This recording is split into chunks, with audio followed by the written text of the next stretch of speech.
How I earned $100 working in Upwork for 10 hours. Okay po. Bali po yung in-applyan ko pong work sa Upwork ay typing form letters and documents. Tapos, I need some form letters and documents type that I can save in Word format or create templates. Tapos po, in-apply ko po dyan is $12.50 per hour. Tapos po, tinanggap naman po niya. Ang limit ko po is 10 hours per week. So, bali, yung instructions po niya, I need some form letters and documents type that I can save in Word format or create templates. Sabi niya po, yung attached na documents na yun, ay yun yung i-convert.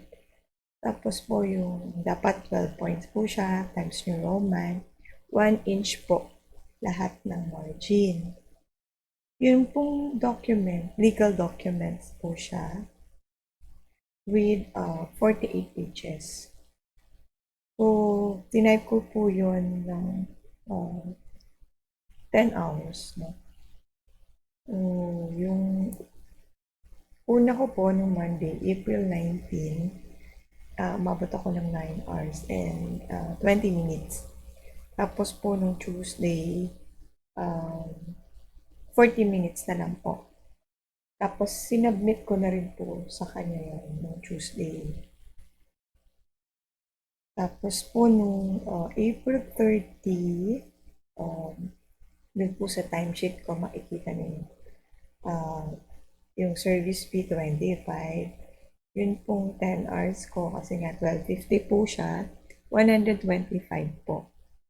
Pero pag tinanggal mo nga po yung service fee ng Upwork, magiging $100 naman siya. Tapos po, winidraw ko na rin po siya niyan. Wednesday po, yun. Siguro yung Wednesday na yun. Winidraw ko, tapos dumating siya ng May 3, 4,671.90. So, yun po yung kinita ko sa Upwork. Pag-work ko ng 10 hours. Ano po? Sana po ay may natutunan po kayo ulit sa akin at salamat po ulit sa panonood. Kung may mga tanong po kayo, mag-comment lang po kayo. Thank you po.